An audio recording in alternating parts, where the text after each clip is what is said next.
Good morning, good afternoon, good evening, whenever you happenstance into this discussion. I am joined by what is actually growing into an incredibly important relationship between myself and Zev Shalev, who I'm just absolutely blown away with. We're recording this on October 21st, 2025. We're recording approximately noon Eastern time. And Zev, you and your colleagues, and especially you on your narrative Substack, are working around the clock bringing incredibly important information. So before we get started, I kind of want to just get your opening remarks on where your head is at this very moment, because I did just happen to see your colleague Dean Blundell reveal in one of his articles that Substack articles, and I'm sorry I'm stumbling, but I was just kind of blown away that Trump might be considering pardoning P. Diddy this quickly Yeah. after what we just saw with George Santos. What do you have on that? I mean, I don't know the details, but I saw Dean's reporting, and it certainly, aligns with what we're hearing as well about Ghislaine Maxwell, that there's possibilities that he'll pardon her as well. Both of these are transactional. I think for P. Diddy, he wants a fee. I don't know what that fee is, but he's looking for a fee apparently.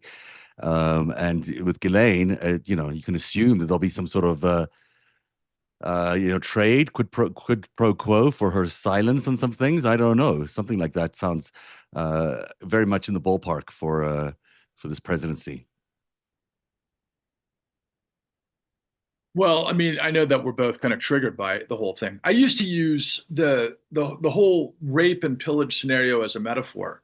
I didn't realize that this was all completely legit, and we're going to get into the bones of this in a moment. But I think before we get started, what I'd like to do is just kind of set the table so that people who are new to this particular broadcast that are just discovering you for the first time get some context as to who you are. Please give me some background and some context into what you've been doing with your career as a journalist. I'm very uncomfortable speaking about myself, which is uh, a good trait, I think, for a journalist to have. But let me try as best I can. I started off as a journalist in South Africa at the end of apartheid, when the apartheid regime was in full swing, and Nelson Mandela was still very much in prison. And I was a very young rookie reporter at 18 years old at a radio station in South Africa, where we were the only independent voice in the country, broadcasting into a country that was under complete state police control. Um, and it's hard to divorce the rest of my career from that beginning, because that beginning certainly taught me a lot about what authoritarian control looks like, how the struggle for democracy exists anywhere in the world and can exist anywhere in the world, and it's a legitimate struggle against not only. I'm sorry about this zooming in and out, by the way. I'll see if I can fix that. It's not only the struggle for legit, the ability to represent yourself, the ability to express your political opinion and vote for the people you want to vote, but it's often a struggle between the very powerful, very wealthy elites and the very, very poor among us. Not always the very poor, but sometimes just the middle class among us. We're constantly seeing that same battle reframe itself, no matter where there is a struggle for democracy. The people who have a lot tend to be opponents to democracy, and those people who don't are always struggling to maintain their rights. Um, so I don't know if that helps answer some of that question. As this framing is out of control a little bit. Sorry, Patrick. Well, I think that's a perfect way to set the table because, I mean, it really establishes your cred in the years because you look so young to me. You really do. You look young, and I'm not saying that as a compliment, but your years around the world in the trenches of some of the most heavy duty journalism in muckraking style is really extraordinary. Also, though, in context of the fact that you were involved with mainstream, I think for what we're going to discuss, it's incredibly important to give us some insight as to your career as an executive producer and also working for a mainstream network. Yes, after I finished my reporting in South Africa, there was a sort of period of time after Nelson Mandela was elected, and that story was remarkable for me as just a benchmark for what media can do in terms of changing the status quo. I had decided to leave South Africa, and I wanted to make it an American broadcasting. So the one way in was through Canadian broadcasting. So I moved to Canada, to Toronto, with barely a couple of $1,000s in my pockets, and decided to take on the world of television. Um, and because of my naivety, I think, and because of my kind of, I don't, I had no idea what the North American broadcasting system was like. I just had a lot of enthusiasm, I think. I landed up becoming the executive producer of Canada's national morning news program called Canada AM at a very young age, at 25, something like that. And that turned out to be a glorious experience because they sort of didn't care what I did, and I just tried to mimic what the Americans did at 7 a.m. with the Today Show and what have you. And we landed up improving that show quite a bit. Um, and then I went off and did a reality project, which I really loved. It was one of the first reality projects around, actually. And then I came back to network TV to do something called Entertainment Tonight Canada, which is way, way, way different than my news programming. But it was the first successful independently produced franchise of Entertainment Tonight, the very, very venerable Paramount entertainment news program, which they let us sort of do in Canada, and they let us freewheel, and they really liked what I did, or what we did as a team, actually. That resulted in them inviting me to come and produce what was then called the early show at CBS, which was a hell of a jump for anyone from Canada to go into a network news environment at that level, and run one of the three big morning shows. And that was an education like no other, and one of the greatest news experiences of my life, actually. Well, I find that really cool because you and I have lived somewhat parallel lives from the standpoint that I had really an incredible opportunity to work in entertainment and action sports and things that I loved and pursued. And so I got to be around some of the most famous people on the planet, people that I admire, directors, filmmakers, musicians of the biggest names on the planet, quite frankly. And so that was an incredibly enthusiastic time period for me, and very fulfilling. But at the same time, my love was always journalism. And like you, I came from a place of, let's just call it muckraking, right? Just from the standpoint of truth telling, right? That there's this, large array of ways that, people like you and I, particularly from a background of, in your case, really being on the front lines of apartheid, which I find absolutely fascinating. What always drove me was really my understanding of just power, and ultimately the consequences of power, particularly through the lens of World War II and the Holocaust and never again. And I mean, these have been things that have driven me on a personal level forever. So professionally, that wasn't my bag, right? Until it became my bag. But yet you had a similar situation, because the reason I wanted to record right now is because in the midst of all of this incredible, overwhelming information that at times we can't discern whether, as a public, we can't discern if it's a joke. It feels like it's like a meme, literally right out of South Park, or something I always see is Lieutenant Drummond from the wonderful comedy Airplane, and God, what was it? Anyway, it doesn't matter. The long and the short of it is just satire in general, right? It's funny. It's kind of fun to watch. It's this and that. Yeah. You can't. No, but seriously, we are in a situation I don't think the planet has ever been, with this incredible amount of information coming from us left and right. But yet there is a method to the madness. There's a way this thing has been engineered and architected, of which you were in the middle of, and you just revealed all yesterday. And we're gonna tie two things together. First, your experience as it relates to your reporting regarding Epstein, and then also your latest release today. And I would encourage everybody to find Zev Shalev on Narrative at Substack. That's where you can get all of his information that comes out immediately. But you had also addressed in an amazing article, and by the way, your writing is magnificent. And you wrote today about Jamie Dimon, of which, for those of you who watch my podcast, you know that I just talked to David Enrich, the guy who did the reporting for the New York Times on all things JP Morgan, and David Enrich. So there's a lot of crossover, but I want to backstep into what is really incredibly important to me, is to get your story as it relates to what you were attempting to do with the Epstein story, and what actually became of that experience for you at CBS. This was after CBS. I left CBS, and actually I'd worked for Oprah for a period of time, and then decided to work on this project that I'd been developing all my life, which is the idea that we could actually do live TV news over the web, over the internet. I started doing this in 1999 with that reality show I mentioned. that's been like the other driver in my life is, can we take everything that we know about TV production and put it on the internet, as it were, back then. Um, and and I started this thing called Narrative. I was had a different name before. Um, and I also had worked with a couple of companies developing some technology around that, which allowed us to stream all this content that we were doing live over Twitter and a bunch of other platforms. It was very new and innovative. And because I had access to them to this technology, they let me produce whatever shows I wanted with it, and because it was testing their product as well.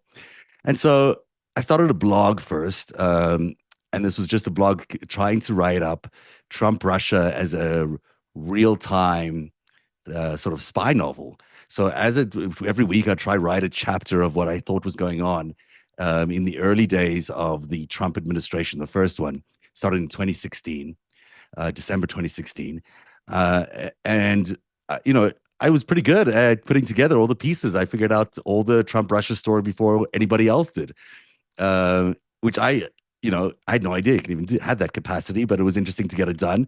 Um, and every week I put out another chapter, and each of them, you know, got a increasing and reaction. Some of it's good, and some of it also I could get the sense that I was sort of rankling some people, making people unhappy with what I was revealing. But nevertheless, I got access to all these great people, and along the way, we started this podcast. And one of the things we thought would be nice to do is to do a Jeffrey Epstein serial to start off the podcast, because he was such an interesting character for us. We knew he had tentacles all over the place, but we didn't quite understand where and how. And an email popped up in my email box one day from a guy named Steve Hoffenberg, who was a partner of Jeffrey Epstein in one of his big crimes, in the Towers financial crimes that Hoffenberg went to jail for 18 years. And there was an email at the end of the thing and a phone number. And so I decided to email and call. And on the other side was Steve Hoffenberg. And Steve Hoffenberg landed up being a incredibly useful source to me. He's passed away since, but he was an incredible useful source to helping me understand exactly what Epstein was, in a way that no one was able to explain at the time.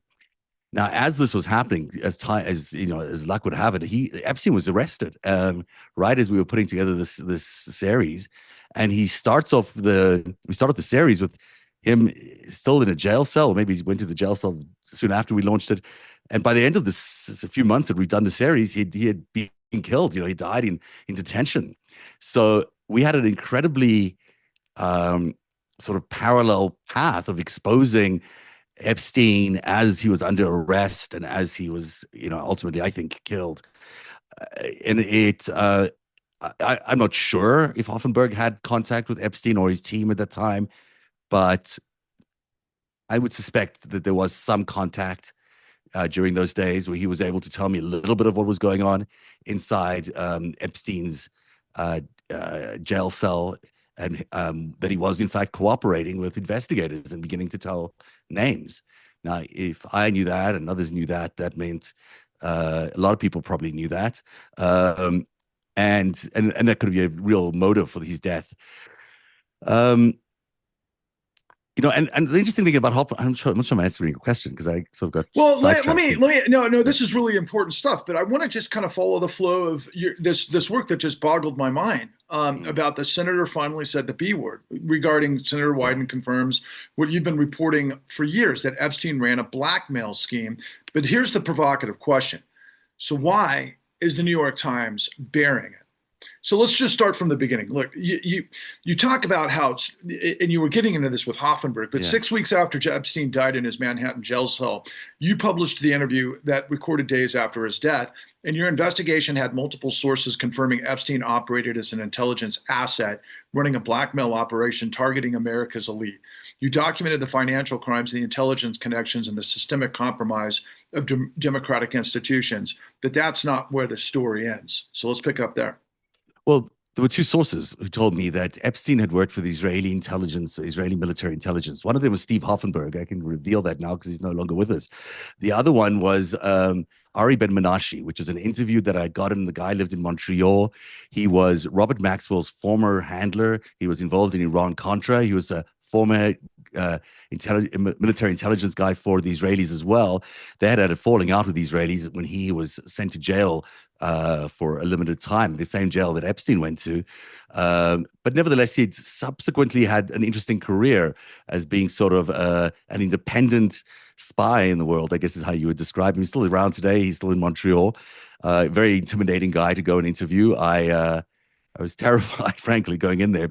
But I took he said I could come, and he said it would only interview with me if I did it in person. I'd have to come to Montreal. I would have to bring an audio recording. I would not go on camera. No limitations, but a limitation on time. So I had a limited amount of time. And I really didn't know what to expect. I got there, and I had my theories about what I thought Epstein and Ghislaine were up to. But they nowhere even came close to what the reality of what Ari Ben-Menashe told me about the blackmail scheme that these two had been involved in for decades, and that this was very well known in spy circles, that in fact Epstein was compromising politicians, but also other business leaders in order to probably get away with crimes, although he didn't quite say that part, but B, influence policy and influence other actions, who knows what those were. Although there are some indications of what those were later on. But my point is that that's when I found out that from someone who would know, someone who really would know what the MO was, because as I later was able to stitch together, the Epstein-Ghislaine Maxwell story is an extension of the Robert Maxwell story. It's not some sort of separate entity. It's a continuation. And Maxwell was known for some of this stuff, some of the blackmailing stuff, but Maxwell was also a KGB agent by all accounts. He also worked for the Israeli military intelligence. So there's a connection amongst all of that, which seemed to flow through from Maxwell into Epstein. So I had two sources on the. Okay, hold on one second though, because we don't have a lot of time, and I want to get a couple of pieces in here. And just for the viewer, I would recommend, and I was honored by Zev recently, where on his Substack page, I was able to go Substack Live, and it's on there, and I'll share it again. But I was able to ask questions to Zev about his prolific work, which I encourage everyone to check out on his narrative Substack platform, which is called The Greatest Heist. It's absolutely riveting and extraordinary, of which you're leaning on right now. And a lot of this information is there. But I have to ask you this question, because I need this flow to go this direction right now, because this is where I really want people to get a sense of this, right? So it says here that what followed was a 6-year immersion course in how the media world really works.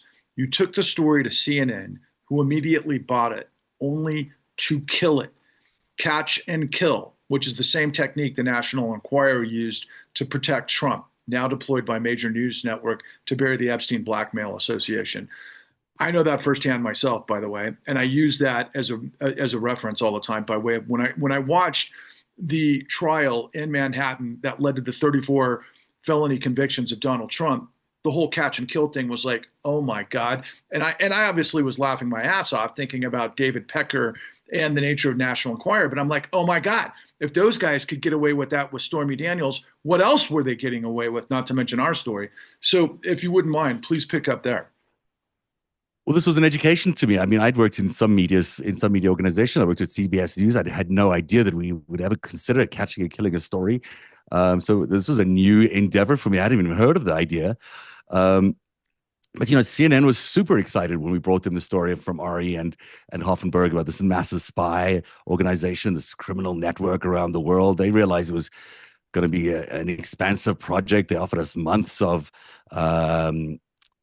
work, and we were going to do series and a whole bunch of other things. They'd given us some sort of money to start us off, and then the day before we were meant to interview Steve Hoffenberg on camera for them, they pulled the plug. They claimed it was some other reason. They claimed it had to do with some hurricane coverage and needing to preserve the money for some hurricane coverage.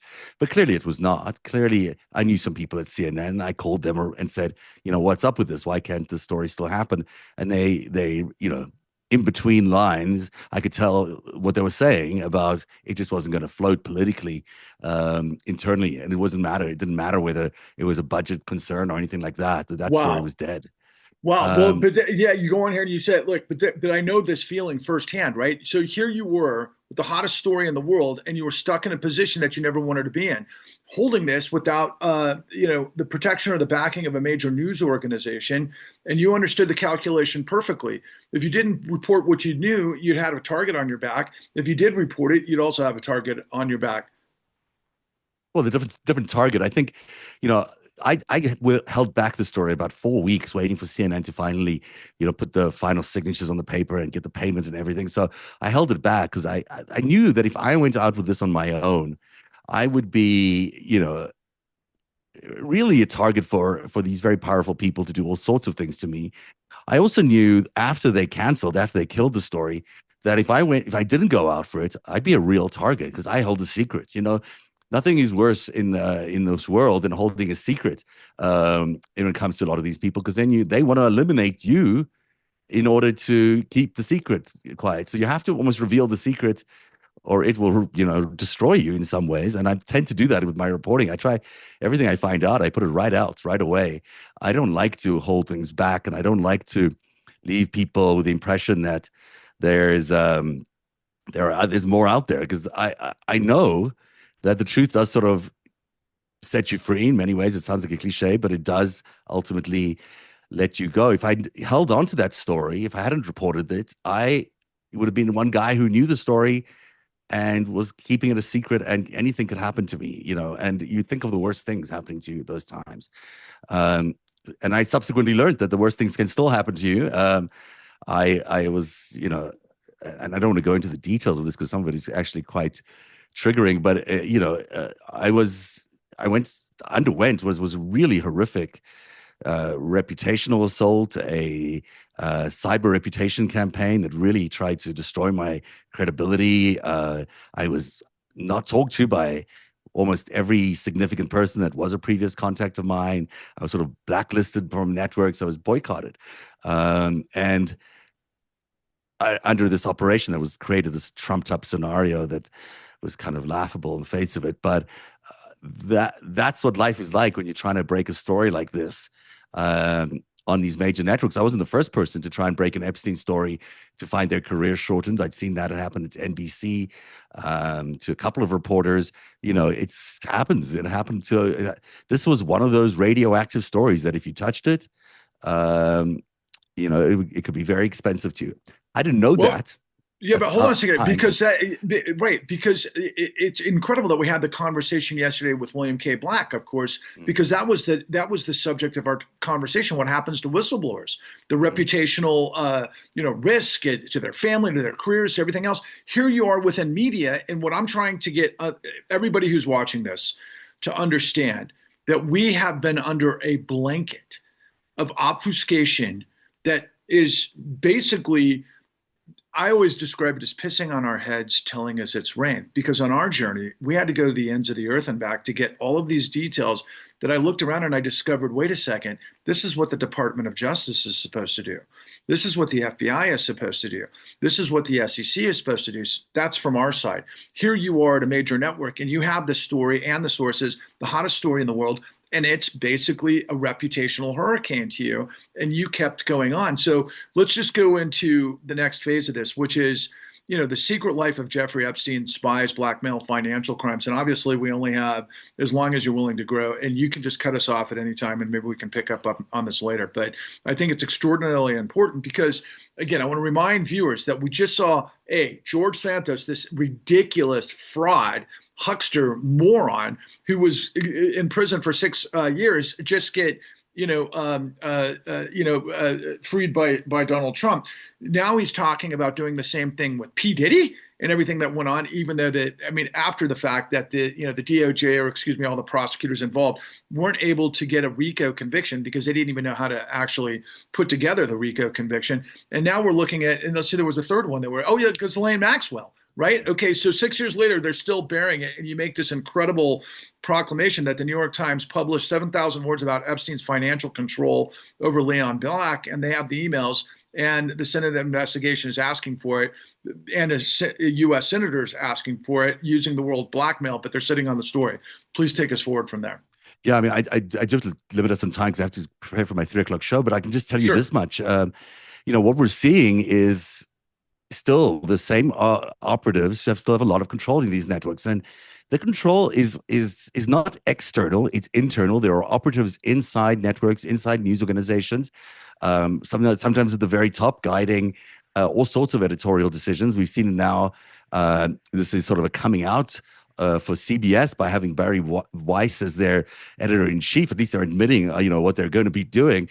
But this has been Right. going on for a long time. This is not new that foreign operatives are operating inside our news systems and at the ownership level, owning a lot of it to determine coverage.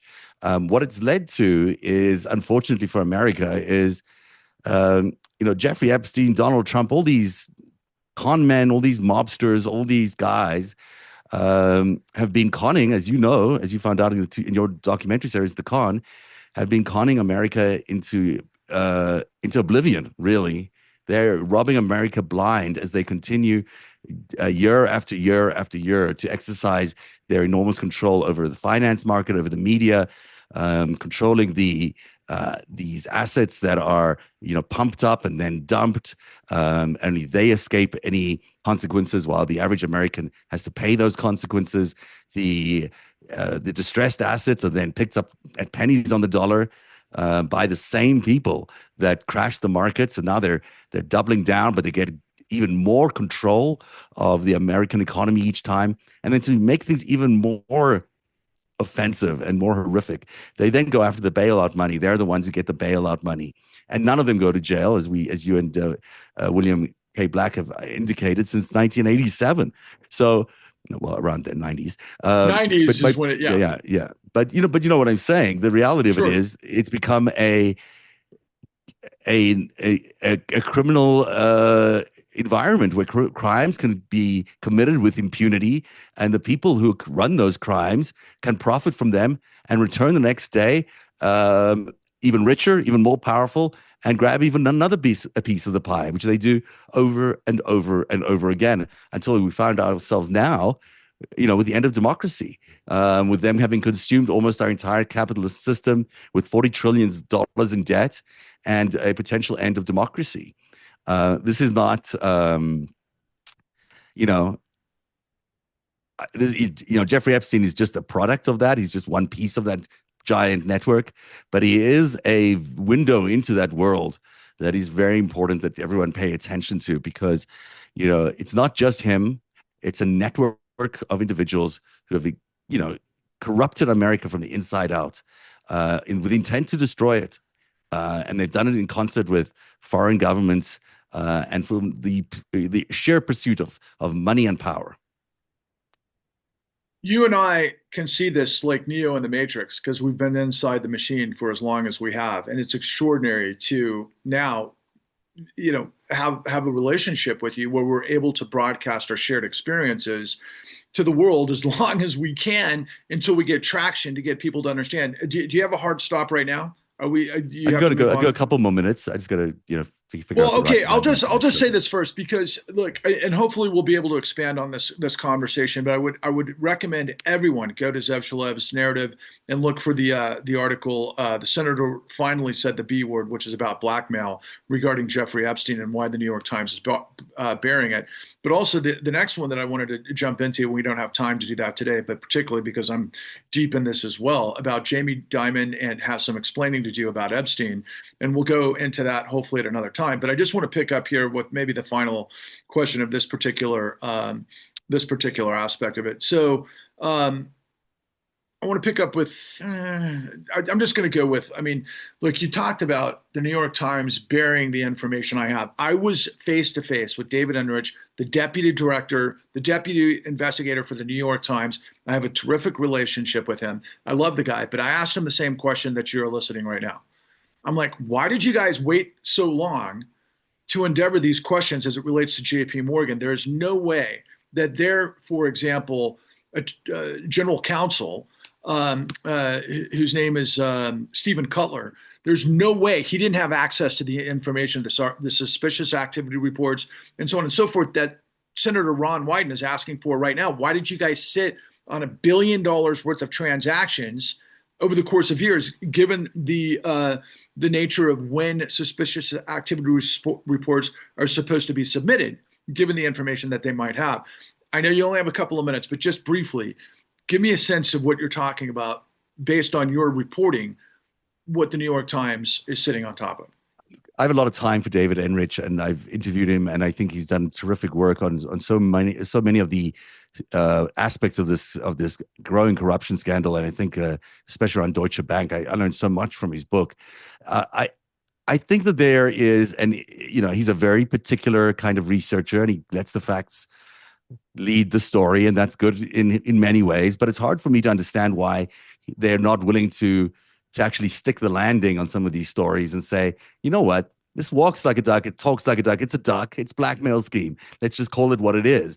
They won't do that. And that's just the Times being very timesy, I guess. But it's also, I'm sure, a lot of pressure internally must be coming in saying, well, we don't know that for sure. We can't say that for sure. All these other things. But, you can't look at these things and not come to that conclusion. It's just too many people have come to that conclusion over and over again. Look, I think there's $1 billion of investigation that needs to be undertaken because they're hiding something. They have, the Treasury Secretary is sitting right now on a lot of transactional records from the Treasury that he won't release, which would help identify what that $1 billion was all about. Why won't he do that? Maybe, and this is something I've thrown into the story, which other people have not picked up on, is that Donald Trump was also a client of JP Morgan at exactly the same time that Jeffrey Epstein was a client of JP Morgan, and that subsequently both of them were at Deutsche Bank at exactly the same time. Both of them were flagged for really strange transactions and breaking the law and all sorts of other things during their periods of time there, and both of them were sort of protected by the banks. That, to me, certainly lends itself to questioning, and I would hope that the New York Times does that. It certainly has come through in the latest letter from Senator Wyden. It's obvious there's something there, or they wouldn't be spending all this time and effort not releasing it. Will you promise me to continue this conversation, even Absolutely. though? Okay, so I know you got to go, but let me just make this final statement. You're absolutely right. Okay, so a couple of things that the viewer needs to be aware of. Okay, in addition to your work, and again, please, everybody, don't walk, run. Get on Zev's Substack page, go to the narrative, and go to The Greatest Heist. It's an incredible body of work that is really background. Well, it's a spy novel, is really what it is.